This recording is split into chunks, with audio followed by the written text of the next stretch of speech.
Ćao svima, fudbal je u modi. Evo me na terenima IT lige. Košarkaška i fudbalska liga, IT liga. Toplo je, sunčan je dan.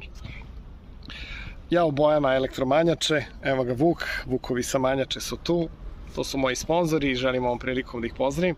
I da kažem da svako ko traži posao u elektrostruci ili ko želi da postane električar, da nauči posao i da radi u Srbiji ili u inostranstvu u elektrostruci, može da me kontaktira, mogu da zaposlim. Znači šta radimo? Promovišemo IT košarkašku fudbalsku ligu, teren je divan, promovišemo znači zapošljavanje, elektromanjača.rs, napisat ću link, i komentarišemo Zvezdin žreb. Žreb je bio odličan, City jeste favorit, Zvezda za drugo mesto sa Leipzigom, Young Boys dobijamo. Pozdrav svima. Marakana će biti puna do poslednjeg mesta, totalna euforija za fudbal.